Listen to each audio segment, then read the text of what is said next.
politik ini kotor. Nah ini kita mesti sampaikan bahwa politik ini ladang pelayanan.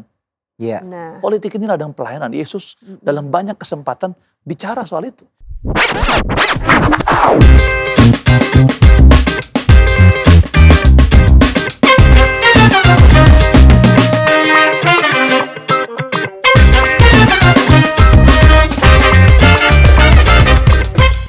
Mantap, sukacita yang besar hari ini kita kedatangan tamu, Deb. Tamu Iya, yang luar biasa, spesial. unik dan penting juga nih. Yohanes Hari Douglas Sirait. Betul. Namanya panjang, keren, dan kayak bintang film. Iya, Harry Douglas. Itu nama Iya, bintang iya, film iya. kah? Iya, thank you Kak Daniel Cidebi. Sepertinya nama bintang film, tapi sebenarnya itu Douglas itu dari bahasa Batak. Apa tuh? Jadi dulu mama saya Douglas itu dimaksudkan mandoklas. Mandok itu berbicara. Jadi suka berbicara. Oh. Tapi penulisannya jadinya Douglas, jadi Keren keren dong. itu. Padahal aslinya bahasa Batak. Oh gitu, iya iya. Dan itu doa mama kamu Doa mama. kesampaian. Kesampaian, akhirnya saya Iya, jadi iya, suka berbicara. Iya iya iya. Oke Gitu. oke. Gitu. Nah ini menarik banget karena profilnya adalah yang saya dapat pertama kali ini lulusan STT Battle Iya. Petamburan. Betul. Berarti seharusnya menjadi pendeta dong. Iya, Ya, iya. dan kemudian tetapi malah bekerja di BUMN. Ya. Dan menjadi berperan aktif sekarang ini menjadi salah satu orang penting di BUMN yaitu Air Navigasi. Iya, Ya, betul. oke, bisa ceritakan ini sesuatu yang saya yakin kita semua bisa belajar dan simak nih. Silakan. Iya, memang saya lulusan dari teologi ya, Petamburan, dan harusnya jadi pendeta, dan memang tetap jadi pendeta. Ya. Tetapi sebagaimana kita bilang ada orang kasih 1 talenta, 2 talenta, 5 talenta kok. Nice. Jadi kebetulan saya merasa bahwa Tuhan memberikan saya lebih dari 1 talenta, Wow. sehingga saya mesti mengoptimalkannya. Ya, jadi bagi saya ini hobi lah, pelayanan tetap yang utama, tapi hobinya bekerja di marketplace dan kepercayaan yang diberikan Tuhan ini tetap kita gunakan semaksimal mungkin, tetap kita mengabdi. Dan ya memang sekarang posisinya seperti itu. Saya di BUMN sebagai SVP transaksi keuangan, sebelumnya jadi juru bicara perusahaan. Wow. Makanya tadi cocok ya, suka bicara Iya, doa suka mama. bicara ya. Jadi Doa juru mama bicara kesampaian ya. perusahaan, betul. Iya, iya, iya, iya, iya. Oke. Nah, kalau kemungkinan dilihat nih ya, maksudnya biasanya lulusan STT itu bagi masyarakat umum ya, Iya. dipandang sebelah mata. Betul nggak nih? Iya, pasti ya. Jadi sering juga begitu. Termasuk ketika saya juga masuk ke dalam marketplace ya. Jadi wah ini mau ngapain? Apalagi juga mungkin mereka dulu berpikir ini paling masuk STT gara-gara nggak lulus kemana-mana gitu ya. Iya. Nggak terima kemana-mana, masuklah Pilihan sekolah. terakhir. Iya, pilihan terakhir gitu ya. Jadi diserahkanlah kepada Tuhan gitu ya. Iya. Mungkin nggak berguna di sini, berguna di ladang Tuhan gitu. Tapi kebetulan tidak. Jadi karena sejak kecil juga puji Tuhan saya juara, bahkan di SMA-nya juga SMA yang baik. Dan mendapatkan kesempatan untuk masuk di universitas terkemuka di negeri ini, tapi saya memilih untuk sekolah teologi ya. Wow. Gitu. Jadi kemudian lulus juga dengan nilai yang terbaik, puji Tuhan. Lalu waktu saya mulai masuk ke marketplace, adalah pandangan seperti itu ya. Memang ada ya? Memang ada. Jadi ini apa? Bahkan ada beberapa petinggi yang bilang, ini lulusan sekolah teologi ngapain masuk sini? Oh ya? Iya. Nggak nyambung iya, gitu ya. Nggak nyambung, bisa apa gitu. Iya, iya. Ya. Nah ini kelas balik dulu. Kok bisa sampai waktu itu nyasar atau Milih. milih Milihnya kenapa airnavnya STT? bagaimana gitu loh. Iya, Kan iya. saya pelajari dari Maluku, tempat yang lebih terpencil lagi. Betul. Dan kemudian pas balik ke Jakarta bisa ke tempat yang bertengger di yang keren banget tuh. Iya, iya. Jadi waktu saya lulus dari Petamburan, saya diutus ke Maluku Utara 2 tahun di sana, melayani di sana. Bersama rekan-rekan di sana kita bangun gereja. Ya. Ada 8 gereja yang kita bangun, lalu ada sekolah juga yang kita dirikan bersama dengan Nice. jemaat di sana, puji Tuhan. Balik ke Jakarta, lalu saya pelayanan di Sinode. Tapi sambil itu tadi karena talentanya juga bukan satu, saya merasa, lalu saya suka nulis. Nah, saya masuk ke dunia jurnalistik. Nah, di dunia I see. jurnalistik itulah kemudian saya berhubungan dengan banyak orang, dan kemudian kita membantu komunikasi banyak pihak, sehingga kemudian menteri pada waktu itu nawarin, ayo kamu ini ada BUMN baru nih, Airnav, coba kamu masuk humasnya. Ya udah, tapi kita tes ya Pak. Oke. Kemudian saya tes, melewati semua proses untuk masuk ke sana, Ya. di assessment, dan puji Tuhan masuk. ya kemudian berkarir di sana. Jadi awalnya itu. Asik, jadi nggak ada KKN atau titipan Nggak atau ada. siapa dari orang tua kepada siapa, nggak ada ya? Iya nggak ada. Tes Jadi ya. tesnya berkali-kali, tes di UI, tes di PPM, dan puji Tuhan hasil asesmennya cukup baik. Very nice. Hmm. Ya, ya. Mau tanya Airnav itu apa mungkin? Silakan Iya. Bu. Airnav itu apa? Iya, jadi Ko Daniel sama Cidewi mungkin sering terbang kemana-mana melakukan perjalanan. Yang kita tahu cuman airport, ya, lalu kita masuk ke pesawat, airline. Nah tapi terbang ini tuh siapa yang melayani? Nah itulah Airnav. Jadi yang memberikan layanan navigasi penerbangan. Di seluruh ruang udara Indonesia ini, hanya ada satu yang memberikan layanan navigasi penerbangan. Ya. Jadi begitu mulai pesawat bergerak dari bandara, itu sudah kita layani. I see. Selama terbang di atas, sampai ke bawah. Karena Indonesia itu cukup padat kok. Jadi kalau I see. kita dulu belajar bahwa Indonesia ada di antara 2 benua dan 2 samudra, kita nggak tahu artinya itu apa. I see. Sekarang kita tahu. Jadi I see. ternyata itu artinya ada banyak orang yang melintas di ruang udara kita, baik yang terbang di Indonesia, menuju Indonesia, ataupun yang hanya melintasi. Oh, Bahkan mayoritas Airnav itu kita, pengguna jasa kita adalah yang terbang di atas. I Jadi see. misalnya orang mau terbang dari Thailand ke Aussie, dari Singapura mau ke Hong Kong, semuanya itu melintasi negara Indonesia. itu harus bayar nggak? Tentu bayar. Jadi Lewat itu aja bayar. bayar, karena kan Wow. kita berikan layanan. Berapa bayar? Boleh tahu nggak? Bayarnya sebenarnya cukup murah. Jadi kalau kita masukkan harga navigasi ke tiket, itu paling 1-2% saja dari tiket. Jadi kalau ada tiket formulanya. katakanlah, kalau misalnya ini tiket yang Iya. antar benua ya, katakanlah $1.000 gitu. Iya. Rata-rata ya. Iya, $1-2 saja. $1-2 Iya, saja. karena Tapi- formulanya sebenarnya adalah berat pesawat dibandingkan dengan jaraknya. Gitu. Jadi murah. Misalnya ke Jakarta Surabaya pesawat besar gitu paling biayanya cuma 1-1,5 juta I see. gitu ya. Tapi kan ada banyak penerbangan. Dulu Jakarta saja sebelum pandemi itu take off landing di Jakarta itu per jam itu 85. Berarti 1 menit lebih dari satu pesawat yang take off landing di Wow. Jakarta. Hmm. Belum lagi yang terbang di atas. Misalnya di atas Pulau Jawa. Di Pulau Jawa kita kenal dulu Pantura. Betul. Kalau orang mau liburan. Naik Di mobil. udara juga sama. Jalur utara. Ada jalur di atas yang namanya W45. Orang penerbangan sebutnya Whiskey 45. Itu jalur penerbangan tersibuk nomor 4 di dunia. Wow. iya. Jadi orang dari Singapura mau ke Surabaya, mau ke Denpasar, mau ke Australia, semua lewat situ. Jadi padat sekali di atas sana sebenarnya. I see. Nah Oke. itulah Iya, Airnav iya. memberikan layanan. Yang mengatur lalu lintas penerbangan Betul. supaya mereka nggak bertabrakan Iya, gitu. betul. Oh, termasuk tower control? Iya, tower control. Itu tower control Oh. kantornya bank kita. Jadi tower control itulah garda terdepan Airnav dalam memberikan layanan. Itu gerbang tolnya ya. Betul, I see. betul. Nah kalau lihat kayak misalnya aplikasi seperti Flight Radar Iya, misalnya, itu kadang-kadang kan dilihat kan itu kayak semut-semut kecil Iya, gitu ya. Betul, Dan itu ada ratusan atau bahkan ribuan gitu Iya, ya. betul. Kalau di zoom out gitu. betul. Ada statistik nggak sehari itu berapa pesawat yang termasuk ada di dalam Indonesia terbang kiri kanan itu atau yang melintasi, ada nggak? Indonesia itu sebelum pandemi itu sangat padat ya. Soekarno-Hatta saja misalnya itu satu hari 1.500 penerbangan per hari. Waktu pandemi memang turun. Sekarang sih kita belum mencapai titik itu. Seluruh Indonesia bisa sekitar 10-12 ribu setiap hari. Jadi Indonesia ini banyak sekali. 12.000 Betul. termasuk yang cuman ngelewatin. Iya lewat. Dan kalau kita lihat, kalau Daniel lihat tadi misalnya di Flight Radar itu kan kayak semut-semut. Ya. Tapi kan di dalam satu semut itu ada 200 nyawa, ada 300 Iya, nyawa, banyak ada ya. 195 nyawa. Dan itu harus dilayani dengan baik oleh Airnav. Makanya Iya. petugas kita itu dia kerjanya nggak boleh panjang. 2 jam dia fokus, kemudian istirahat. Oh gitu, 2 jam saja. Iya, karena dia nggak boleh pegang handphone segala Capek loh, macam. capek ya. Karena Capek dia mesti banget. ingat nih, dia kan cuma lihat layar Dia itu harus Ci ya. pantengin terus Iya. ya. Dia harus lihat nih pesawat ini, dia harus ingat ini ketinggiannya sekian, ini ketinggian sekian. Nggak boleh nih sampai bertabrakan segala macam. Jadi mereka mesti fokus. Oh, Wow. Worst air disaster di Indonesia itu yang mana? Puji Tuhan di Indonesia kita belum pernah ada kembang api di udara lah. Bertabrakan Gitu. collision. Iya, maksudnya, collision di udara belum pernah. Ya di negara di luar Indonesia pernah terjadi, di kita belum. Di kita tuh mayoritas ya kalau di atas itu kecelakaan tunggal ya kayak dulu Adam Air, lalu Lion yang terakhir, beberapa maskapai itu. Lalu Iya, di darat ada beberapa insiden yang terjadi. I see. Jadi masih cukup mending lah ya. Karena Cukup. yang salah satu yang menjadi tayangan yang saya suka itu adalah di ini loh.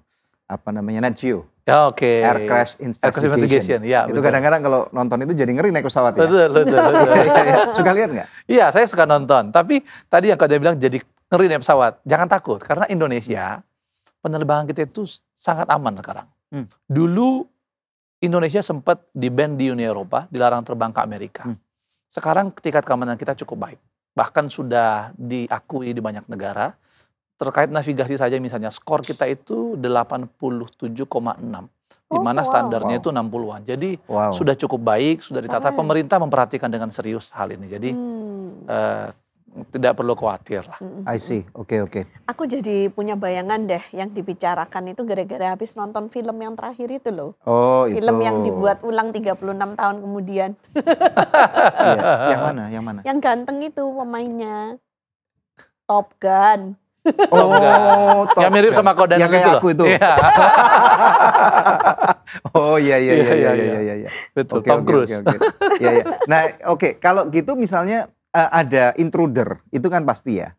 Maksudnya ini ngomong tentang kemiliteran. Kan maksudnya kalau pesawat sipil sih mungkin langsung ketahuan karena kan nggak mungkin cepet-cepet banget, mungkin cuma paling cepat 1 Mach gitu atau satu kecepatan suara. Kalau misalnya kayak Top Gun gitu misalnya, sampai 10 Mach, is that possible? Apakah pernah terjadi seperti itu? Ada cerita-cerita yang menarik nggak yang nggak pernah orang tahu gitu? Iya, kalau yang di film itu kan, ya di film begitulah ya. Tapi apakah di dunia nyata ada seperti itu? Saya pikir tentu orang pengen kecepatan, lebih cepat lebih baik.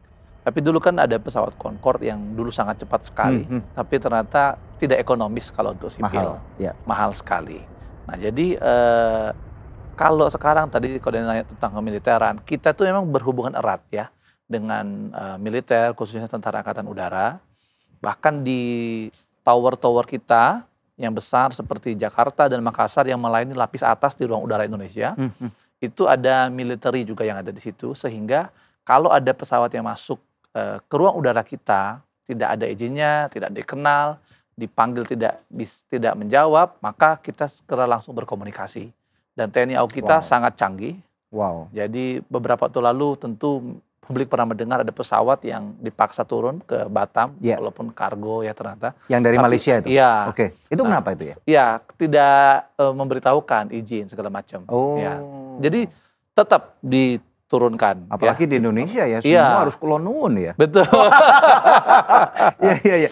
Udara pun harus kulon nuwun. Iya. Terus lapor. Ya karena masih ke ruang udara, akhirnya diturunkan. Jadi memang karena ini kan kita tuh Airnav itu memang dia memberikan layanan. Tetapi bagaimanapun kan ini ruang udara Indonesia.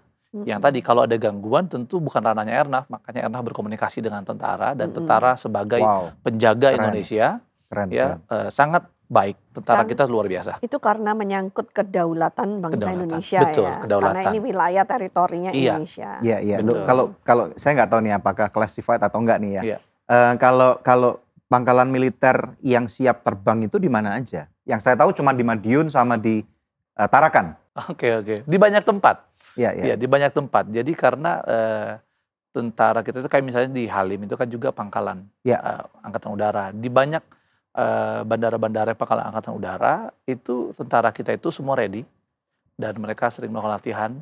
Ya, latihannya rutin. Juga misalnya kalau dulu ya, sekarang Bandara Jogja kan sudah ke Kulon Progo. Yes. Dulu ketika masih di kota, tentu kita sering kadang-kadang tuh kok delay nyampenya karena tentara sedang latihan. Nah, itu menunjukkan bahwa tentara kita itu sangat prepare dan karena kami berkomunikasi erat dengan militer, melihat bahwa tentara kita itu luar biasa. Luar biasa. Jadi kalau pesawat delay itu salah satu alasannya satunya. bisa itu. Ya, kalau di Jogja berapa kali ya. Oke. Jadi karena masih ada banyak bandara kan yang bekerja sama dengan militer. Kebanyakan kan customer-nya udah ngomel-ngomel gitu kan. Kenapa delay dan lain sebagainya. Ya bisa juga karena mungkin kerusakan pesawat juga bisa atau VIP atau Indonesia satu lagi turun atau siapa lah ya. Atau cuaca ya. Iya. Banyak ya. Oke. Nah, terus kemudian gini, kalau misalnya dari Airnav ini kan berarti sangat menguntungkan negara kita mestinya ya. Dari devisa yang masuk itu. Prospektusnya bagaimana? Boleh tahu nggak? Iya, jadi Airnav ini bentuknya adalah bukan PT, tapi Perum. Ya, perusahaan umum. Kenapa? Karena dia itu bisnisnya kita adalah safety. Bisnisnya hanya safety. Jadi kita tidak punya lini bisnis lain kecuali memberikan layanan navigasi penerbangan. Nah, makanya dalam aspek tersebut kita itu dari negara tidak mengharapkan keuntungan dari kita. Jadi kita tidak memberikan dividen kepada negara, yang penting pengelolanya baik. Tapi tentu sebagai badan usaha, perusahaan harus mengelola dengan baik supaya jangan rugi. Ya. Nah, dan selama ini kita kelola dengan baik, ya. Tetapi tadi negara akan ada banyak BUMN ya. Kalau Pak Erick Thohir cerita, ada BUMN yang memang tujuannya adalah negara harus mendapatkan keuntungan ya untuk digunakan rakyat. Tapi ada lagi yang layanan publik, termasuk diantaranya adalah Airnav. Jadi Airnav tidak diwajibkan untuk memberikan, dan belum pernah kita berikan dividen pada negara. Kalau ada untung, kita kembalikan ke layanan. Misalnya jadi saja untuk kita beli, upgrade alat-alat itu mahal-mahal sekali ya. Membeli radar baru ya, kemudian menaruh, sehingga dulu sebelum Airnav ada, masih ada beberapa daerah di Indonesia yang ibaratnya orang bilang blank spot lah. Jadi kalau orang masuk dari sana nggak ketahuan, nah ini kan berbahaya juga bagi kedaulatan kita. Nah sekarang dengan yang dilakukan Airnav, lalu di satu sisi TNI juga melakukan banyak investasi, maka sekarang seluruh daerah Indonesia itu sudah terkontrol, termonitor oleh kita. Padahal Indonesia itu secara geografi sangat luas ya. Sangat luas. Saya pernah belajar IPS waktu kecil itu, selalu saya ingat luas Indonesia itulah 2 juta kilometer persegi. Iya, betul ya? Betul. Oke, nah itu bagaimana mengcover radar itu dengan kondisi geografi yang begitu luas itu tadi? Ya, jadi pertama tentu ada itu namanya surveillance ya, untuk melihat semuanya. Itu ada radar. Radar yang ditempatkan di sejumlah titik sehingga mengcover. Lalu kemudian sekarang ada teknologi namanya ADS-B. Teknologi ADS-B ini adalah dia modelnya itu dengan satelit. Jadi ada alat yang tembak ke satelit memotret ke bawah, sehingga tetap semua tercover. Jadi Indonesia ini kita sekarang di Airnav ya khususnya ada radar, ada ADS-B untuk mengcover semua area. Sehingga tidak ada lagi area yang tidak terkontrol. I see. Oke. Iya. Bagus sekali ya. Oke. Nah, sekarang kita mau lanjut ngomong yang berikutnya nih. Karena kalau ngomong Airnav terus aku nggak ngerti. Last question. Tadi ini belum diterangin. Kan dia nggak terima tetap. Karena saya suka sekali gitu. Maksudnya aviation world itu sangat menarik banget gitu. Iya, betul. Nah, bisa diajarkan nggak tadi waktu kita ngomong ada 3 lapis yang dikelola oleh Airnav, itu bisa diceritakan? Betul. Jadi navigasi penerbangan itu, udara di atas itu bukan hanya seperti yang kita lihat, tapi dalam konteks pengelolaan itu kayak lapis legit sebenarnya. Lapis legit, oke. Ya, jadi secara besar dibagi 3. Jadi area yang tower, yang dimana kalau kita mau take off itu teman-teman kita yang ada di tower melihat kontrol clear to land, clear for take off gitu ya. Nah itu mereka terbang. Kemudian begitu kita mencapai ketinggian tertentu itu masuk ke area APP, approach. APP itu apa sih? Approach. Oke, approach. Approach. Jadi itu sudah di radar, jadi nggak lihat visual lagi. Radar, ngelihatnya di radar. Nah kemudian naik ke atas ketinggian 24.000 kaki ke atas, itu areanya namanya area ACC. Ya, kontrol. Area kontrol. Nah di situ, di atas itu Indonesia, atas itu hanya 2. Di Jakarta dan di Makassar. I see. Nah bawahnya ada lagi, yang tower tentu di setiap bandara ada. Dan semua ini makanya satu pesawat itu kalau dia terbang, itu tidak dilayani oleh satu air traffic controller, tapi banyak. Jadi makanya saya bilang tadi kenapa lapis legit, secara ketinggian dibagi 3, secara ini dibagi lagi ke sektor-sektor, wilayah-wilayah. Makanya kenapa para petugas kita di sana harus fully konsentrasi, karena dia harus komunikasi dengan sektor yang sampingnya, sebelahnya. Kalau ada pesawat yang masuk sektor dia, lalu kemudian juga yang dia layani pindah ke sektor berikutnya gitu. I see. Jadi itu semua diatur. Makanya komunikasi sangat penting di layanan navigasi. Oh berarti yang di ACC tadi itu belum tentu di bandara ya? Iya, di titik layanannya tetap di area bandara kantor kita, tapi mereka ngontrolnya itu ya di radar. Nah itu hanya ada di Jakarta dan di Makassar. Untuk area timur itu ada namanya Makassar Air Traffic Service Center, sementara Jakarta Air Traffic Service Center. I see. Nah kalau misalnya yang mendefinisikan airwave di Indonesia itu siapa? Apakah itu kesepakatan dunia atau sepenuhnya kedaulatan Indonesia sendiri yang menentukan? Iya. Jadi sebagai negara tentu aturan yang di negara kita ditentukan oleh negara kita. Tetapi aviasi ini kan internasional, global. I see. Jadi ada organisasi internasional yang namanya itu ICAO, International Civil Aviation Organization, organisasi PBB yang membawahi penerbangan yang ada di Montreal. Itulah yang membuat seluruh aturan-aturan, kemudian negara-negara harus comply kepada aturan itu. Nah kalau nggak comply, maka tidak bisa gitu ya, dianggap berbahaya sama yang lain. Nah makanya itu yang dulu dilarang terbang kemana-mana gitu. Nah, gitu. Jadi tapi kalau kita sudah comply, kita harus ikut aturannya. Karena kan seperti kalau kalian ketahui, misalnya kalau dulu kita lihat ada pesawat yang kecelakaan, ya investigasi. Waktu itu misalnya di Indonesia investigasi. Kalau pesawatnya Airbus atau Boeing, maka dari Prancis atau Amerika ikut investigasi. Yang berikutnya apa? Kalau ada warga negara yang di situ, negara juga ikut. Iya kan, investigasi. Karena ada kepentingan. Makanya isunya itu isu global. Sehingga harus ada standar global standar. Harus comply. Kalau nggak comply sama global standar, bisa-bisa negaranya ya ibaratnya melarang. Nggak boleh terbang dengan maskapai ini gitu. Kita nggak jamin keselamatannya. I see. Gitu. Jadi itu semua aturannya aturan global dan Indonesia itu sangat comply dengan aturan tersebut. Jadi pemerintah kita sekarang itu sangat serius ya, dan makanya berhasil menaikkan Indonesia ke level yang diakui secara global. Keren ya, keren banget. Keren Mantap. banget. Ya. Okay. Negara kita hebat ternyata ya. Yes. Dan berjaya di laut dan udara. Loh, berarti kalau misalnya satu pesawat itu memang kalau misalnya dari satu negara dan itu harus lapor ya, maksudnya lewat. Kalau misalnya yang daerah Eropa itu harus lewat. Misalnya Thailand, Malaysia, Singapura, Indonesia. Kalau mau ke Australia harus ada approval dari semua negara itu ya. Betul. Wow, very complex. Sedangkan kita naik pesawat ya langsung tenang enak aja. Tenang aja. Ketiduran atau lihat TV atau makan gitu ya. Itu pilot dan kopilot berarti ya yang harus lapor-lapor itu ya. Komunikasi. Tentu maskapainya mereka sudah planning kan. Ada planning, perencanaan sebelumnya, lalu habis tinggal komunikasi. Nggak bisa tiba-tiba terbang nggak lapor sebelumnya, nggak bisa. Right. Nah, masuk di perusahaan yang besar, tentunya ya pasti ya di setiap sektor pekerjaan itu pasti ada perpolitikannya. Ada bahkan mungkin orang-orang yang nggak baik, mungkin korupsi atau hal-hal yang menyudutkan bro gitu misalnya. Ada nggak seperti itu? Ya namanya hidup di dunia. How do you survive? Pasti ada. Jadi yang pertama kalau soal tadi ya korupsi segala macam, integritas. Terus terang justru dengan background saya sebagai lulusan sekolah teologi ya, lalu juga saya sebagai pendeta, orang-orang di kantor kan tahu saya pendeta. Tahu nih? Ya bos saya tahu bahwa kalau tiba-tiba minggu dia kok nggak bisa telepon nih, oh Yohanes lagi ibadah gitu ya. Dan itu nggak masalah? Itu nggak masalah karena kita melakukan jauh lebih dari itu kan. Pekerjaan-pekerjaan lain semua well done, deliver. Jadi itu juga oke ya. Jadi bahkan dan sebenarnya di pemerintahan itu kan semua instrumen sudah disiapkan.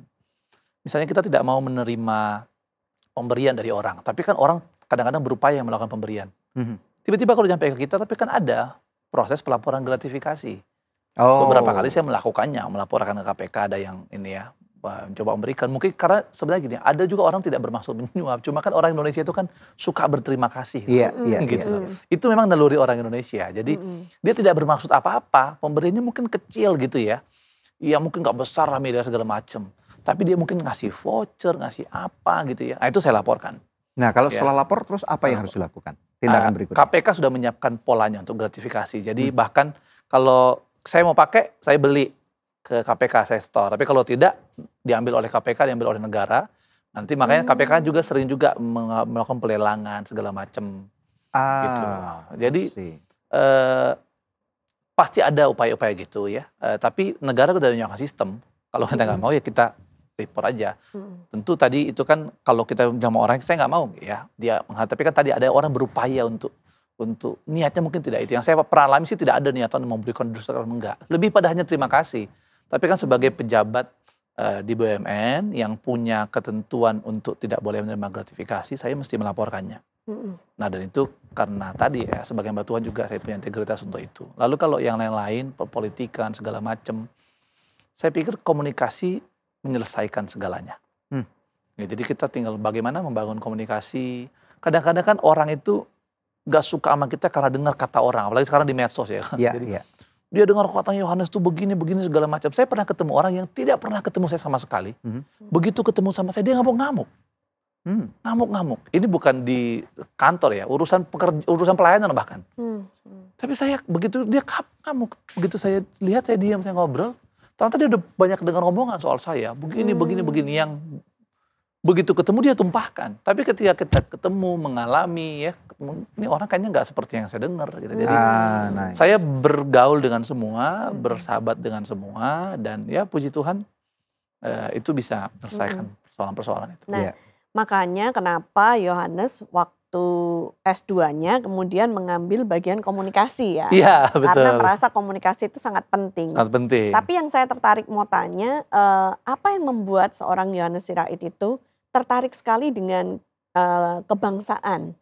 Iya. Kayak mengabdi kepada bangsa dan negara ini. Iya, memang saya sejak kecil itu dibesarkan untuk mencintai Indonesia. Jadi papa saya selalu bicara soal kebangsaan, keindonesiaan.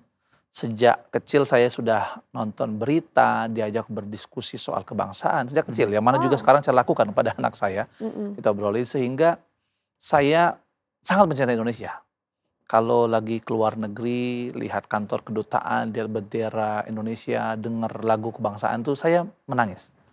Jadi itu yang membuat bahwa papa saya bilang begini, bahwa kita dilahirkan di Indonesia, Tuhan punya tujuan jelas. Karena itu kita harus mengabdi bagi bangsa Indonesia ini. Sehingga saya punya panggilan khusus untuk itu. Saya merasa bahwa kita harus doing something untuk negara ini. Tuhan taruh kita di negara ini untuk kita melakukan sesuatu. Wow. Gitu. Jadi dan di mana itu saya selalu bilang sama teman-teman, dasarnya jelas ya. Dalam Yeremia itu kan jelas. Yang sering kita pakai ayatnya untuk doa-doa gitu ya. Bahwa usahakanlah kesejahteraan kota kemana kamu aku tempatkan ya kan. Nah itu kan bukan bicara Yerusalem. Tapi itu bicara Babel, tempat mereka dibuang. Di mana pada masa itu orang-orang buangan itu mendengarkan Nabi Hananya bilang, ini nggak lama kok. Hanya sebentar saja Tuhan akan mematahkan Babel seperti Gandar ini segala macam. Tapi kemudian Yeremia kirim surat, enggak, Tuhan bilang 70 tahun kamu di situ. Dan karena kamu lama di situ, kamu menikahkan anakmu, kamu cocok tanam, kamu upayakan kesejahteraan kota di mana kamu kebuang. Dalam konteks kita kan jelas kita bukan berasal dari dunia ini. Kita warga negara kerajaan sorga. Tapi selama kita di sini, kita nggak bisa cuman antarlah sorga aja. Enggak, kita harus melakukan sepenuhnya. Nah dalam konteks itu maka kita harus melakukan, Tuhan taruh kita di Indonesia, kita mesti berjuang untuk Indonesia. Nah, salah satu hal yang misalnya kalau kita mau berdampak di dalam sebuah negara seperti Indonesia ini kan tentunya ada banyak cara ya. Apakah itu di marketplace, apakah menjadi pejabat pemerintah, termasuk di dalamnya mungkin menjadi seorang pendeta, seorang hamba Tuhan sekalipun. Nah, ini yang saya mau tanyakan. Salah satu hal yang sangat berperan penting di dalam suatu negara itu adalah perpolitikan. Nah, saya tahu bahwa Pak Yohanes juga banyak berperan praktisi aktif ya. Melalui Gempar. Nah, bisa ceritakan nggak Gempar ini apa dan kemudian sepak terjangnya bagaimana gitu supaya kita semua bisa tahu. Thank you Kodana. Jadi betul sekali yang Kodana disampaikan tadi bahwa ayat tadi kan bilang usahakanlah kesejahteraan kota. Kota itu bahasa Yunaninya apa? Polis. Politik berasal dari kata polis. Really? Wow. Dan kota itu kan bukan hanya sekedar tempat, tapi sistem. Sistemnya itu apa? Sistemnya politik. Nah karena itu kita mesti mengupayakan kesejahteraan politik. Nah waktu saya jadi terlibat dalam Departemen Pemuda Anak di GBI, kami menyadari bahwa politik ini adalah ladang pelayanan. Politik adalah ladang pelayanan. Ladang pelayanan. Iya, betul. Wah, ini nggak pernah dengar. Ini bisa dijabarkan nggak? Maksudnya seperti apa? Karena gini, simpelnya begini, Kardinal Slim yang ikut menggerakkan People Power di Filipina, ditanya begini sama wartawan, Anda ini kan pastor, kardinal, ngapain ngurusin politik negara korup? Dia bilang begini, politik itu mungkin kotor. Karena itu tugaskulah membawa Yesus dalam politik. Sebab di mana Yesus ada. Ini yang kejatuhan Markos ini. Iya, betul.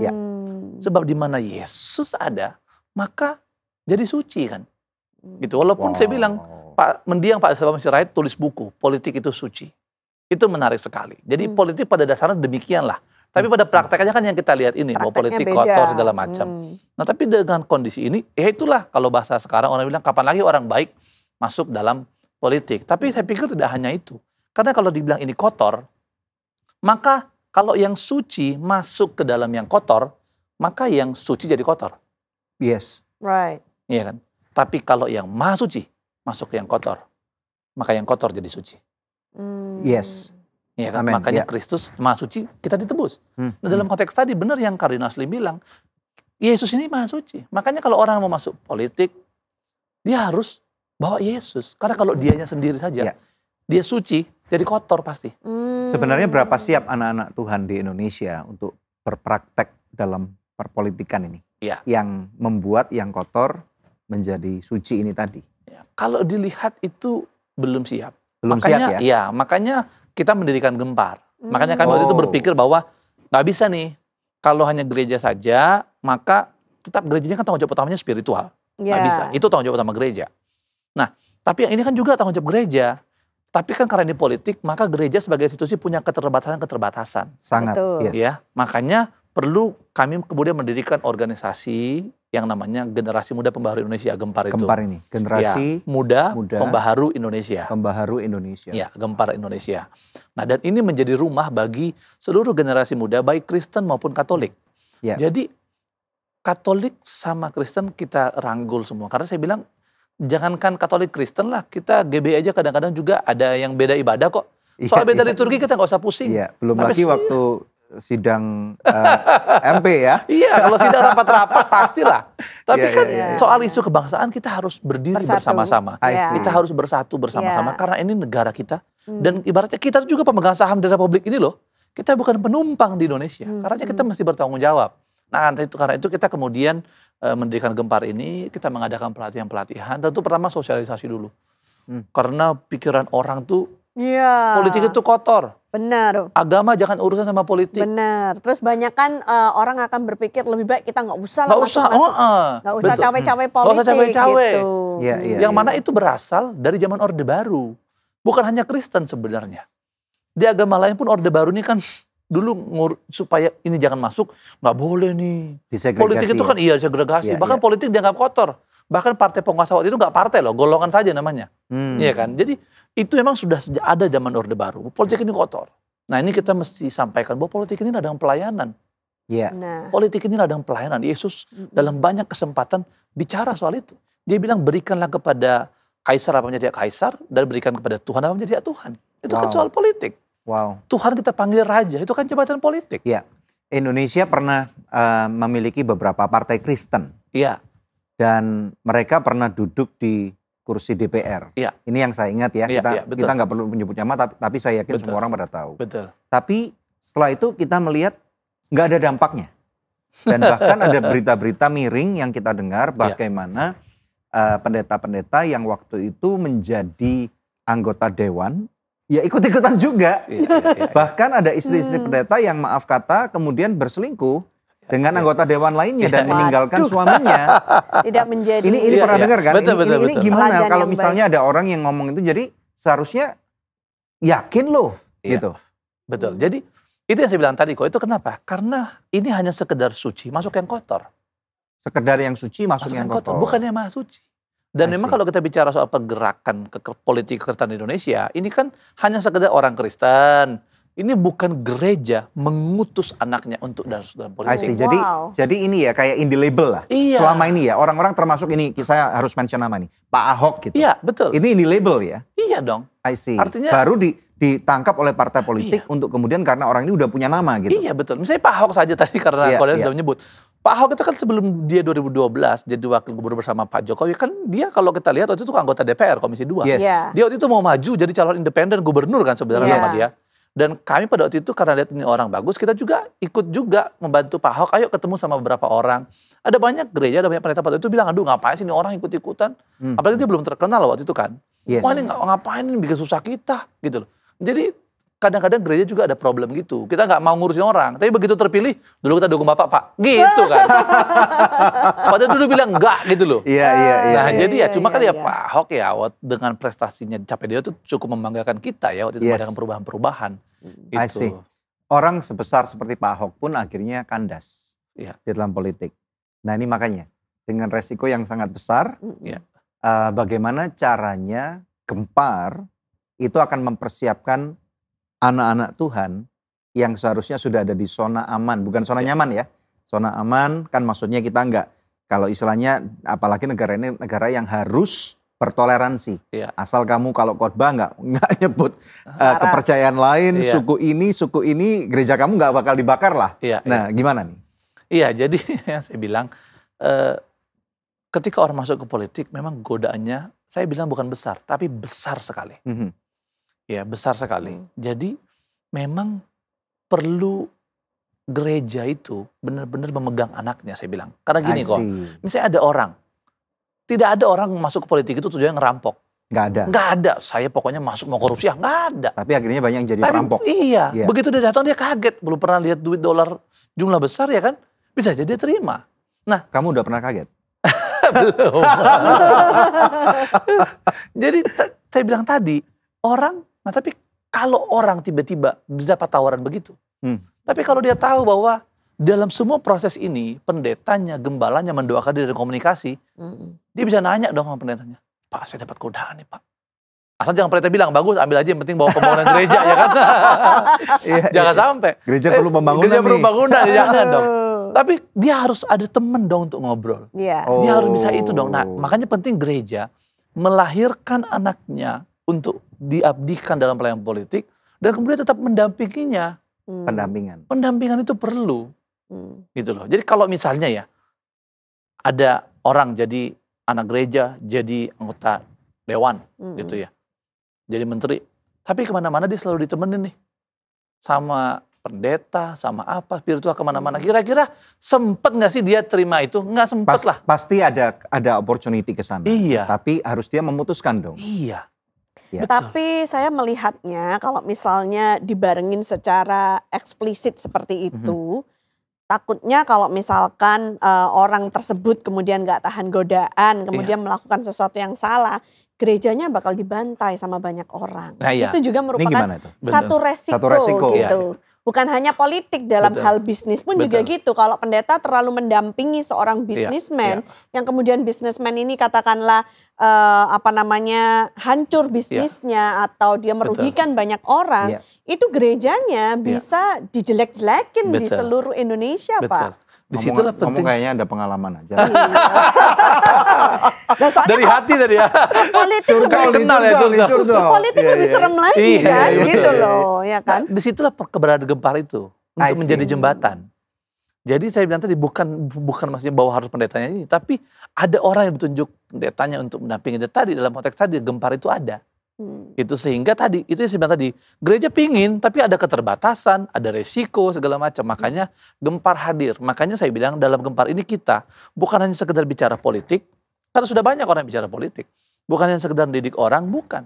Tapi juga harus jelas nih menjadi jembatan antara suara gereja dengan anak-anak ini. Sehingga ini berjalan dia nih.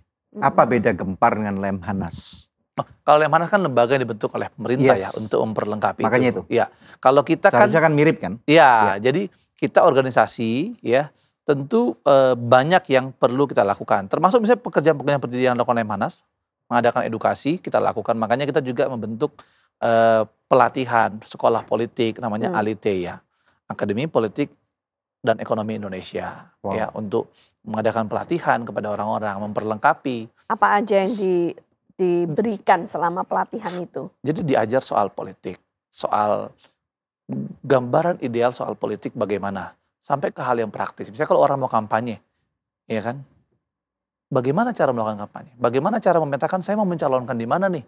Itu sampai melatih hal praktis, bagaimana berkampanye, bagaimana turun ke bawah, bagaimana menghitung, sehingga nggak cuma karena politik itu kan tidak hanya sekedar saya tahu Pancasila, saya tahu soal prinsip politik, enggak. Ini kan pertarungan. Iya. Dan itu mahal ya, mahal sekali. Gitu, jadi saya bilang teman-teman muda, nah, ada berapa yang pernah kita lakukan? Dia bilang, yuk enggak, kan orang sekarang memang politik kita dengan pola yang sekarang ini memang membuka ruang banyak untuk money politik lah. Makanya ada orang-orang yang tidak pernah dikenal di daerahnya, tapi bisa-bisa terpilih. Ya dia sebar duit aja misalnya begitu, ada yang, walaupun pemerintah sudah berusaha melewat aturan ya, tapi itu prakteknya ada. Kita bilang anak muda, tapi gini, kalau anak muda berinvestasi secara waktu, dia sudah mengabdi kepada masyarakat, segala macam di situ dan mengabdi. Pasti ada deviasi, tapi paling nggak ada orang yang real melihat kehidupannya. Bahwa waktu mamanya sakit, tidak ada orang yang bawa, anak ini yang bawa ke rumah sakit. Ya. Jadi hal-hal itu yang kita lakukan, jadi bekerja secara nyata, dan puji Tuhan ada beberapa tempat yang terjadi. Contoh misalnya seperti mana? Ada di beberapa tempat yang anak muda kita nggak punya duit segala macam, tapi dia sudah investasi di sana, jadi anggota DPRD. Oh, wow. Gitu loh. Wow. Ada tokoh kita juga yang tempatnya itu pelayanan, dia jadi bupati karena dia sudah mengabdi kepada masyarakat. Boleh sebut nama? Boleh beberapa ya, misalnya yang waktu saya di Maluku ya, sekarang beliau sudah nggak menjabat lagi. Pak Hendra Tates itu waktu di Sanana, dia sebelumnya sudah berinvestasi kepada masyarakat. Dia pengusaha. Ini dalam apa? Bisa dijabarkan dia pengusaha. supaya orang nggak salah persepsi. Ya, dia pengusaha, dia kontraktor, tapi dia bekerja dengan baik. Jalan yang dia bangun beda kualitas sama orang. Oh. Gitu. Lalu dia juga bangun pelayanan, ya. Sekolah kita, waktu kita bangun sekolah sana, beliau support segala macam. Jadi orang real lihat itu. I see. Gitu. Jadi investasi adalah pengabdian pada masyarakat, bukan sebagai bagi duit. Atau Itu yang sudah menjadi dokter dan kemudian dikenal orang. Betul. Karena dia terbentur banyak regulasi dan kemudian akhirnya dia harus masuk dalam politik praktis ini ya. Betul. I see. Betul. Iya. Siapa saja yang boleh join Gempar? Karena memang ini Kristen dan Katolik, maka jelas agamanya harus Kristen Katolik. I see. Jadi itu saja sih. Usianya? Iya, usianya nggak ada batasan. Yang penting silakan saja karena memang ini mayoritas untuk generasi muda. Tapi kita juga melihat praktek di daerah ada orang-orang tokoh-tokoh senior yang mungkin punya, karena di investasi sudah jauh lebih panjang, pengabdiannya kepada masyarakat sudah jauh lebih teruji. Nah ini tinggal misalnya udah usianya udah cukup senior, tapi bagus nih track recordnya. Ya ini perlu kita dorong untuk masuk. Jadi ada anak mudanya mensupport dia di bawah. Nah memang nggak bisa dipungkiri ya Pak, bahwa politik itu memang apa ya, suatu misteri ya. Kalau orang nggak betul-betul nggak ngerti. Tetapi pada orang-orang yang udah mengerti itu menjadi satu lahan yang sangat menguntungkan sekali gitu. Apalagi bisa menjadi satu karir yang seumur hidup. Kan dalam politik Indonesia atau di banyak negara nggak ada anggota dewan yang boleh hanya 2 periode atau 3 periode. Bahkan yang sudah menjadi anggota dewan selama 25 tahun. Dan itu bisa menghasilkan keuntungan yang benar-benar real tuh. Itu gimana tuh? Bahkan jadi terah ya. Iya, jadi terah kan? Iya, memang pembatasan itu kan hanya ada di eksekutif. Yes. Di legislatif memang tidak ada pembatasan karena memang sejak perpolitikan dari zaman Romawi seperti itu. Karena memang dia kan tidak, kenapa itu tidak dibatasi menurut saya, karena memang dia bukan yang eksekusi kan. Dia hanya menyampaikan suara rakyat. Jadi selama rakyat masih merasa terwakili sama orang ini, maka ya silahkan saja. Gitu loh. Nah, tinggal tadi yang seperti Kodana bilang, ini kan bisa saja nih karena tadi kalau memang terwakili, ada orang yang diperjuangkan, tentu ini jadi pemilih fanatik. Dan ada banyak anggota dewan kita yang seperti itu, kerjanya real, saya tahu segala macam. Tapi ada juga yang tadi ya udah karir aja deh. Karena memang masyarakat kita ini makanya pentingnya pendidikan juga Kodana. Artinya gini, orang seperti kita, kalau ketemu anggota dewan ngasih duit, justru nggak kita pilih. Iya. Pasti. Berarti ada sesuatu nih. Iya, karena tingkat pendidikan kita sudah jauh lebih baik dan kita tahu. Tapi memang banyak masyarakat kita yang secara tingkat pendidikan dan ekonomi belum seperti itu, maka tentu dia akan milih itu. Betul.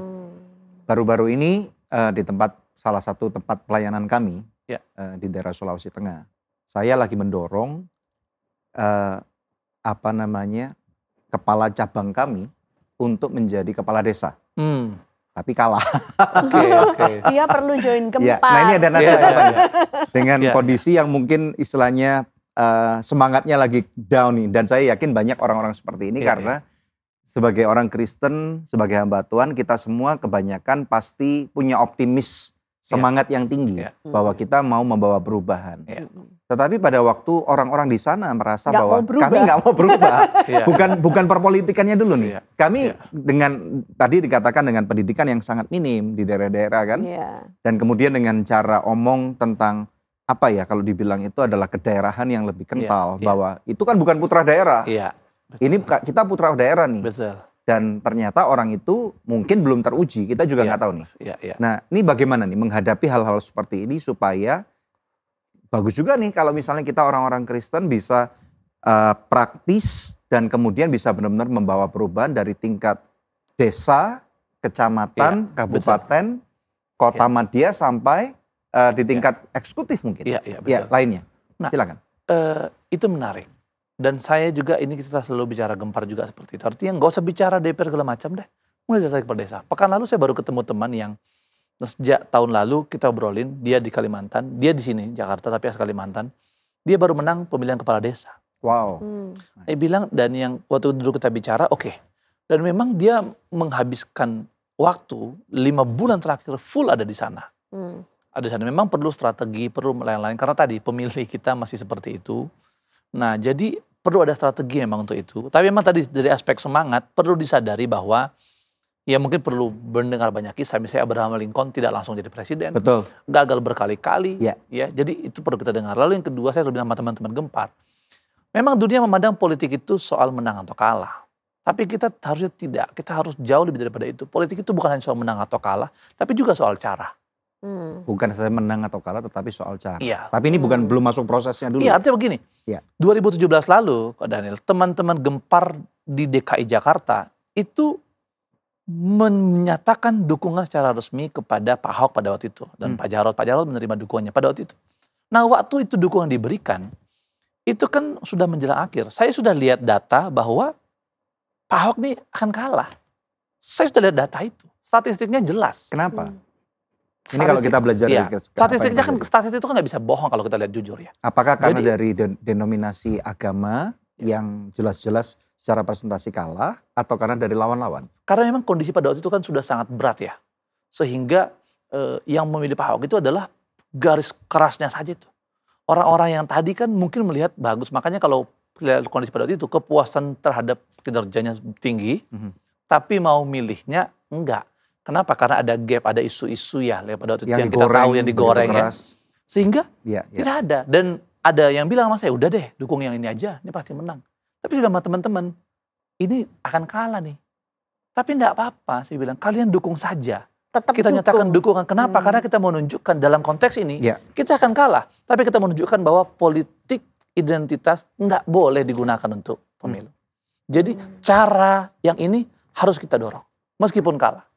Nah, jadi dalam konteks tadi, nggak apa-apa sih kalah daripada berpolitik gak benar. Sama seperti bilang sama teman-teman muda, itu mungkin sama polanya begini. Mungkin kita dapat nilai bagus, tapi nyontek. Hati kita tahu kan. Berarti percuma seharusnya. Percuma aja gitu ya. Kalau hati nurani kita jujur, biasanya nyontek kok. Tapi kalau nilainya mungkin cuma 70, tapi hasil sendiri, maka jauh lebih bangga. Gitu. Nah, itu yang perlu kita dorong. Apa yang bisa dipelajari oleh pemuda-pemudi Indonesia kalau mereka mau mempersiapkan dirinya untuk menjadi seorang politikus atau mengabdi kepada negara ini? Karakter-karakter apa yang harus mereka persiapkan? Ya, pertama tentu mereka integritas dan karakter itu penting. Integritas dan karakter. Mereka harus berintegritas karena godaannya sangat besar. Saya mempelajari sejarah politik jauh sejak zaman Romawi segala macam, dan sebenarnya di politik ini nggak ada hal yang baru. Mediumnya saja semua berganti. Ceritanya, tragedinya bahkan semua sama-sama saja. Ya.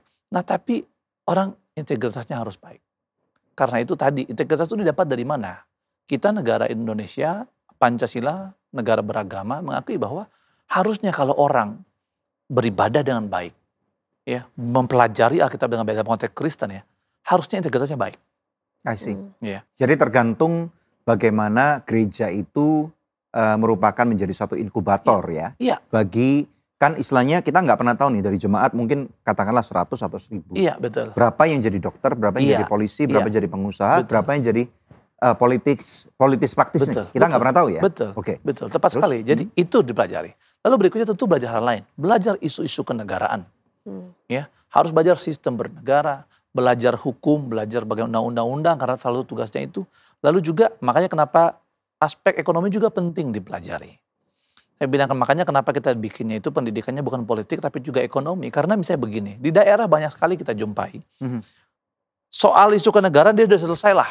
Karena sejak mahasiswa sudah ikut aktivis dan lain-lain. Tapi begitu duduk di anggota dewan, dikasih neraca, laporan keuangan, anggaran, bingung bacanya. Gimana nih gitu. Jadi aspek ekonomi harus dipelajari. Jadi supaya orang tahu. Jadi aspek-aspek lain pendukungnya harus dipelajari. Kalau dia misalnya ada di bidang yang soal lingkungan, harus belajar lingkungan. Tapi kan ini wajib nih. Karena ekonomi di mana saja ada. Jadi sehingga ekonomi sekarang kita lihat. Indonesia sudah otonomi sejak belasan tahun lalu, sejak setelah Orde Baru. Tapi ada banyak daerah kita lihat bukannya makin maju, sama aja kayak dulu. Ya. Bahkan ada beberapa daerah, ini kan masalah otonomi di Indonesia itu adalah banyak daerah itu biayanya itu banyak hanya untuk pegawai negerinya aja. Bayar pegawai itu udah habis tuh duitnya, jadi nggak ada pembangunannya, makanya nggak ada jembatan, nggak ada ini segala macam. Ya, apakah itu karena adanya korupsi yang masih syarat berlaku Ya. dan menggurita kemana-mana, atau memang karena budgetnya kurang? Ya, mungkin gabungan, tidak single factor. Ada aspek korupsi, tapi juga ada penganggaran. Nah, penganggaran ini kan, uang negara ini kan ibaratnya itu kan mesti didistribusi dengan baik. Ya. Tapi kan uang ini tidak boleh hanya sekedar dihabiskan, dia harus membuat duit lagi. Iya kan? Nah, di aspek inilah kemampuan ekonomi tadi penting. Bagaimana melakukan penganggaran, bagaimana melakukan hubungan dengan lain. Misalnya kita lihat saja di Semanggi itu kan duit negara nggak ada tuh. Di Jalan Lingkar Semanggi itu yang dibuat Pak Ahok dan Pak Jarot yang lalu kan. Tapi jadi itu. Nah, saya pikir begini-gini juga harus banyak di daerah. Bagaimana membangun kemitraan dengan swasta, dengan internasional dan lain-lain. Sehingga daerah itu terbangun. I see. Pengelolaan berarti. Pengelolaan itu penting. Iya. Dan kalau kita lihat kan memang benar bahwa korupsi ini menjadi salah satu menjadi satu kayak penggagal daripada kemajuan ekonomi suatu bangsa ya. Iya. Karena misalnya banyak sekali program pemerintah yang bagus misalnya. Iya, betul. Contoh misalnya kayak untuk mesejahterakan atau memintarkan masyarakat melalui dana BOS. Iya. Itu pun kita dengar bahwa yang turun pun udah kepotong 35%. Iya, Nah iya. gimana nih? Jadi memang sistem. Jadi kita tidak boleh hanya mengandalkan manusianya. Karena ada rawan ya, manusia ini kan bisa terjadi perubahan, ya, keadaan, desakan, macam-macam lah. Ya. Gitu. Sistem itu harus dibangun. Kita lihat misalnya ya, negara tetangga kita, sederhana aja lah gitu. Waktu orang Indonesia pergi ke Singapura, dia akan nyeberang, nggak akan buang sampah sembarangan. Ya. Denda. Tapi orang Singapura juga kalau di Batam buang sampah sembarangan juga kok. Oh iya. Iya kan? Karena udah nggak takut denda lagi. Iya, jadi bukan soal orang Indonesia lawan orang Singapura nih, tapi sistemnya saja. Gitu. Jadi bukan, saya pernah lihat orang negara sana yang datang ke sana buang sampah sembarangan. Gitu. Tapi di negara nggak buang, sama kayak kita. Jadi sistem itu harus dibuat. Nah, dalam konteks tadi, korupsi segala macam, saya berpikir soal cashless, sistem perbankan. Sama misalnya pembuktian harta terbalik. Sekarang orang ya, korupsi itu kan bisa disiasati. Tapi kalau pembuktian harta terbalik itu bisa dilakukan, itu orang kan harus mempertanggungjawabkan semua hartanya. Ya, jadi nggak peduli, tidak hanya sekedar membuktikan dia diberikan duit, tapi harta ini dari mana asalnya? Iya. Slip gaji kamu jelas ini segala macam. Diurut Ayo ke belakang, jelaskan. Iya. Nah, kalau tadi berarti tadi dari apa yang kita bicarakan yang tentang perpolitikan ini kan tadi dikatakan gereja itu berperan penting untuk pendampingan. Saya lihat juga keluarga ya. Iya. Nah, bisa cerita nggak dari aspek keluarga? Misalnya contoh nih, anaknya Yohanes ada 3 nih. Iya. Nah, apa yang mungkin bukan memaksakan, tetapi Papa adalah seorang hamba Tuhan ya. Iya, Papa seorang pendeta dan kamu sekarang menjadi seorang pendeta dan juga menjadi pejabat negara. Gitu.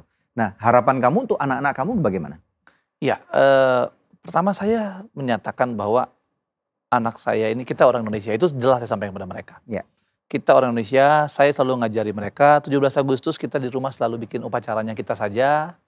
Ya, saya ajak mereka untuk mencintai Indonesia. Dan misalnya anak saya, karena yang paling besar dia kan sudah kelas 5 SD. Yang mana nih? Ini. Ya, ini Harrison yang tengah. Yang tengah ya? Ya, Harrison. Dia bilang dia mau sekolah di luar negeri. Mau kuliah luar negeri. Adiknya juga ikutan. Adik yang mana? Yang Hasael nomor 2. Nah, yang ketiga, saya bilang kamu sama papi aja ya, jangan ke luar negeri. Anak cewek. Hadasa. Jadi apalagi karena dia mau jadi dokter, saya bilang kalau dokter sekolah kuliah di luar negeri harus praktek luar negeri. Nah, tapi sama yang mereka saya bilang, tapi gini nak, kalau kamu kuliah di luar negeri silahkan saja, nanti kita berdoa sama Tuhan. Tetapi kalau kuliah di luar negeri mesti balik Indonesia. Saya bilang gitu. Kenapa? Karena kita lahir dan besar di Indonesia. Jadi saya mengajak mereka untuk mencintai Indonesia sebagaimana saya mencintai Indonesia, sebagaimana kakeknya mencintai Indonesia. Jadi itu maka dan diskusi kita lakukan, ya. Jadi kita nonton berita, isu-isu kami bahas. Jadi bahkan kalau beberapa orang lihat ini aneh banget ya, kadang-kadang kita bahas sama anak saya soal isu kebangsaan, isu pengelolaan anggaran. Kita bahas nih, kok jalannya jelek ya Pi? Oke, kamu tahu nggak penganggaran itu bagaimana? Ini nggak bisa. Jadi kita diskusikan semuanya sama mereka sehingga dia menurut saya kalau diajak ngomong soal kebangsaan, oke lah gitu ya. I see. Umur berapa anak-anak ini? Iya, yang Harrison dia umurnya sudah 11 tahun. Nice. Ya, 10 tahun mau 11 nanti tahun depan. Lalu yang Hasael umurnya 7 tahun. Hadasa akan ke 5 tahun. Nice. Berarti anak-anak ini di sekolah nilai PPKN-nya tinggi pasti ya? Iya. Iya, betul. Ya kan sehari-hari dicekokin tentang kebangsaan sama bapaknya. Ya, saya memang gini, Ci, kok agak unik sih. Beberapa orang, kita kan di zaman ini dibilangin jangan membebani anak. Tapi saya memberikan target sama anak saya. Termasuk nilai. Tapi saya diobrolin sama mereka. Misalnya, nilai kamu harus segini. Kenapa segitu? Saya bilang, karena menurut kamu pintar nggak? Dia bilang iya. Kalau kamu pintar, dia harus bagus.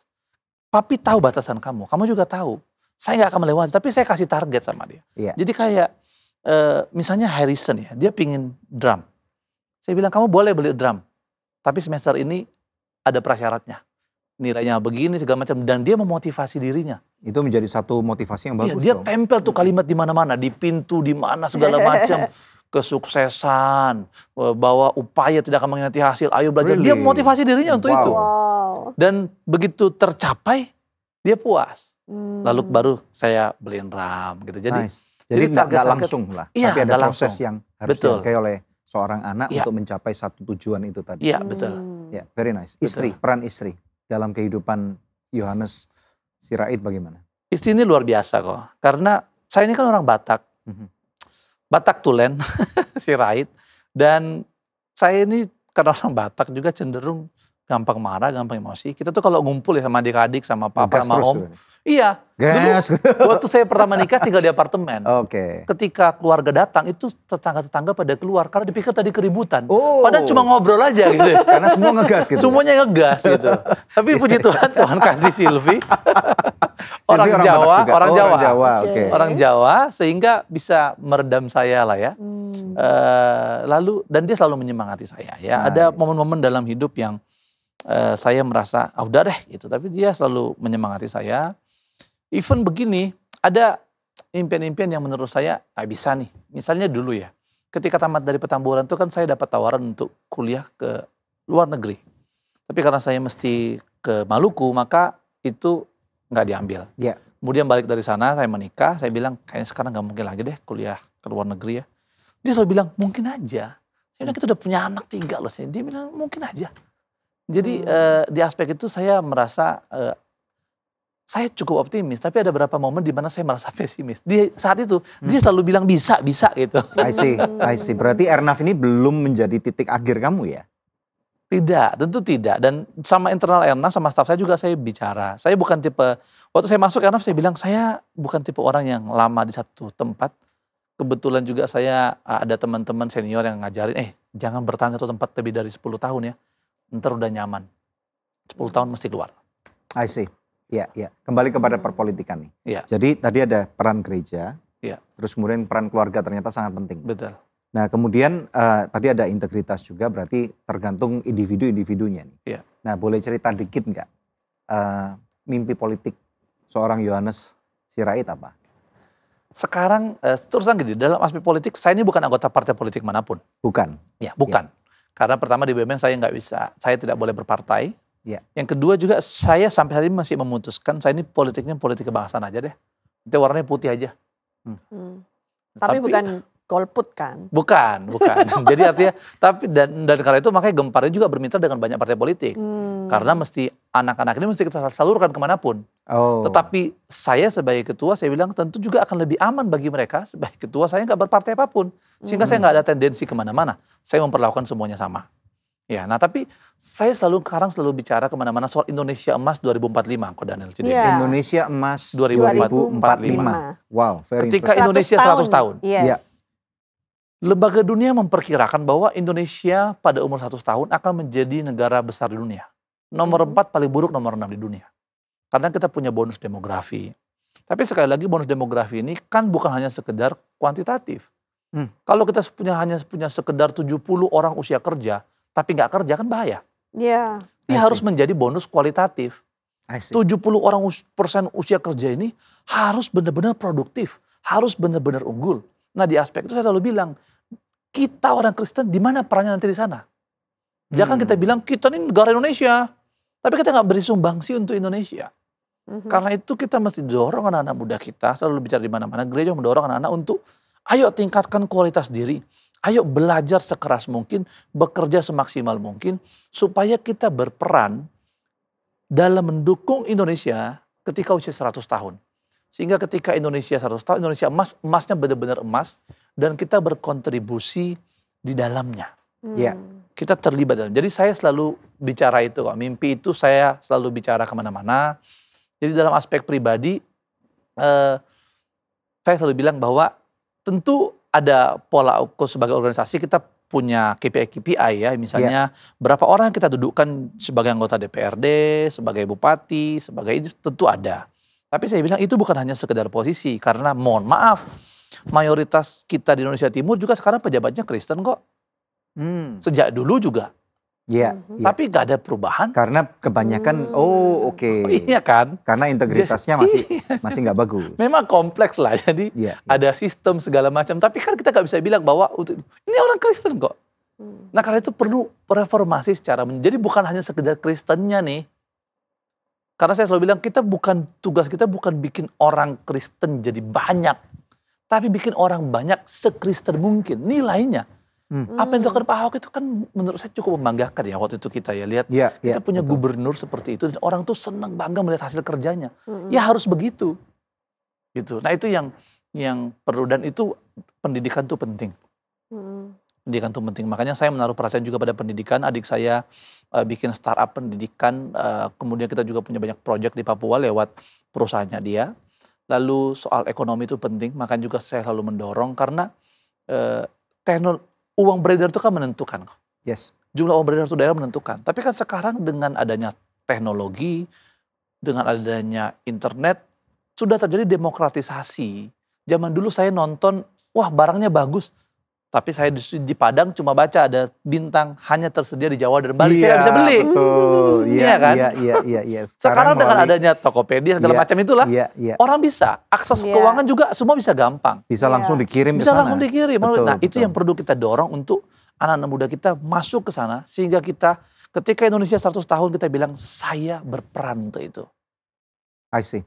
Iya, berarti Gempar harus banyak sosialisasi ke gereja-gereja dong. Iya. Betul. Dan berafiliasi dengan terutama gembala-gembala sidang ya. Sehingga istilahnya gembala sidang ini sebagai apa ya, kalau saya lihat Gempar ini adalah headhunters juga dong. Iya betul. Ya, dan kemudian gembala sidang sebagai headhunter pemilik umat lokal, mereka lah ibaratnya gitu ya. Dan untuk bisa spotting talent yang langsung untuk karena tahu bertemu 1 minggu beberapa kali dengan jemaatnya, mana yang kira-kira Tuhan taruh dalam hatinya untuk dimajukan nih. Untuk dididik. Oke, puji Tuhan. Mantap. Well, hari ini banyak yang diomongkan. Kita bicara tentang air navigasi yang memberkati dan juga tentunya tentang politis praktis. Dan Indonesia berharap bergantung dengan anak-anak mudanya. Ada kata-kata quotes terakhir nggak untuk mendorong orang-orang muda Indonesia, terutama yang anak-anak Tuhan, untuk berani berpolitik? Kedepan memang kita akan menjadi warga negara global. Ya, ke depan itu akan semakin cair. Tetapi tadi saya yakin ketika Tuhan taruh kita di satu negara, maka Tuhan punya maksud untuk kita bagi negara itu. Dan sebagai generasi muda Kristen, maka itu harus kita lakukan. Saya selalu bilang sama teman-teman, jangan sampai ketika kita ketemu sama Tuhan, Tuhan bilang, kamu ngapain aja? Tapi Tuhan harus bilang, syabaslah hai hambaku yang setia. Betul. Masuklah ke dalam catatan aku. Dalam apa? Dalam konteks pelayanan kita. Dalam konteks pengabdian kita. Jadi ketemu Tuhan itu senang gitu loh. Tidak dengan kepala tertunduk. Dan anak-anak muda punya potensi yang besar. Punya dukungan ekosistem yang luar biasa sekarang. Zamannya saya tentu lebih gampang dari zamannya Ko Daniel. Zamannya anak sekarang mungkin jauh lebih gampang dari zamannya saya terhadap semua akses. Maka ini harus dimaksimalkan, harus dipergunakan secara maksimal, dan kemudian dibaktikan untuk negara kita, dan di mana itu adalah juga pengabdian kepada Tuhan. Karena saya punya moto hidup, Ko Daniel, terakhir adalah, moto hidup saya adalah hidup adalah pengabdian. Pengabdiannya kepada siapa? Pengabdian kepada Allah. Tapi lewat mana nih? Pengabdian kepada Allah yang mewujud nyata dalam pengabdian kepada keluarga, kepada bangsa, kepada gereja, dan kepada umat manusia. Nice. Puji Tuhan. Terima kasih ya. Terima kasih. Thank you, Sangat Saudara. diberkati sekali Thank you. dengan All the best ke penjabarannya. depannya. Kita Terima dukung kasih. supaya Gembar terus akan menjadi inkubator bagi politikus muda Indonesia, Yes. laki-laki dan perempuan yang akan menjadi berkat buat nusa dan bangsa. Amin, amin, Puji Tuhan. amin. Thank you, Saudara. Ya. Pemirsa, ada doa yang sudah terjawab, saya akan bacakan. Shalom, good news, puji Tuhan, doa dan permohonan saya dijawab Tuhan. Suami saya tukang judi, sampai habis harta dan perhiasan. Puji Tuhan sekarang dia sudah bertobat. Segala kemuliaan hanya bagi Tuhan saja. Wow, luar biasa. amazing. Ya, kalau masih ada di Puji antara Tuhan. pemirsa yang memerlukan bantuan doa atau konseling, hubungi kami di nomor yang tertera atau lewat email ke doa@anugerah.net. Kami ada di sini Ya. untuk berdoa buat saudara Ya, sekalian. tadi ada satu ayat yang dikutip oleh Yohanes Sirait ya, Yeremia 29 ayat 7. Dan di sini saya akan bacakan aja sebagai kata-kata penutup lalu kita akan berdoa ya. Di sini firman Tuhan berkata, usahakanlah kesejahteraan kota kemana kamu aku buang. Dan berdoalah untuk kota itu kepada Tuhan. Sebab kesejahteraannya adalah kesejahteraanmu. Jadi saya yakin tentunya Tuhan bukan dalam arti literal membuang kita. Tetapi kita nggak pernah memilih kan ya. Kita dilahirkan di kota atau di negara mana. Dan kita menjadi suku apa. Ada yang Batak, ada yang Tionghoa, ada yang Jawa, ada yang Manado, ada yang Kupang. Ya, dan banyak sekali, kita nggak pernah tahu tuh. Tetapi tentunya kemana Tuhan tempatkan kita saat ini berada ya, saya yakin kita harus memainkan peran kita dengan baik. Karena pada waktu kita memainkan peran kita dengan baik, ada nama Tuhan itu dipermuliakan melalui kehidupan kita. Dan ada orang-orang yang pasti akan menjadi percaya dengan bagaimana Tuhan menjangkau, merubah diri kita dan juga menjangkau kota itu. Dan nama Tuhan dipermuliakan sehingga tujuan akhirnya adalah setiap lidah boleh mengaku bahwa Yesus adalah Tuhan dan setiap lutut juga boleh bertelut bahwa Yesus Kristus adalah Sang Juru Selamat yang hidup ya. Puji Tuhan. Mari kita berdoa yuk bersama-sama. Terima kasih. Bapa yang baik, kami berterima kasih untuk hari ini kami boleh belajar dari Yohanes Sirait. Dan kami berdoa juga Tuhan Kau pakai hidupnya di masa mudanya ini untuk dia boleh berkarya dengan luar biasa. Di arena di mana Engkau tempatkan dia. Sehingga Tuhan Engkau bangun Tuhan. Apa yang menjadi mimpinya, kiranya ini menjadi visi yang Tuhan berikan kepada hidupnya. Dan Tuhan kami berdoa untuk masyarakat di luar sana. Untuk pemirsa Good News. Tuhan Engkau meminta kami untuk mensejahterakan kota di mana Engkau buang kami. Kami minta Tuhan berikan kami hikmat untuk kami masing-masing boleh menjadi berkat. Dan tentunya Tuhan ada banyak pergumulan, kesusahan, sakit penyakit, atau bahkan himpitan-himpitan ekonomi kami berdoa dalam nama Yesus. Biarlah kekuatan daripada surga itu ada bersama dengan saudara. Sehingga engkau tidak hanya bertahan, tetapi ada hikmat Tuhan. Dari pergumulan-pergumulan ini akan muncul inspirasi-inspirasi baru. Dan setiap inspirasi akan menjadi proses dan membuat engkau menjadi orang yang lebih kuat. Dan bahkan engkau akan mempermuliakan nama Tuhan. Kami memberkati kehidupan kalian semua. Dan terima kasih Tuhan untuk episode ini. Biarlah episode ini menjadi berkat buat masing-masing yang menyaksikan. Dalam nama Tuhan Yesus Kristus. Yang percaya katakan. Amin. Amin. Puji Tuhan. Ya. Ya. Pemirsa, kami pamit undur. Kita jumpa lagi pekan yang akan datang di hari, jam, dan stasiun televisi yang sama dalam program kesayangan kita bersama, Good News Program. Bersama dengan kami berdua, saya Debbie Katarina dan suami saya Daniel Hendrata. Dan tentunya kalau kalian diberkati, kasih kami support dong ya. Dengan cara apa? Kalian bisa subscribe dan juga mention kami di sosial media melalui IG Story ataupun Facebook. Dan kami akan repost ulang ya. Dan kemudian tentunya juga jangan lupa untuk share dari link yang ada kalau kalian menyaksikan melalui YouTube. Supaya lebih banyak orang diberkati dengan episode ini. Oke? So we'll see you next episode. Tuhan Yesus memberkati.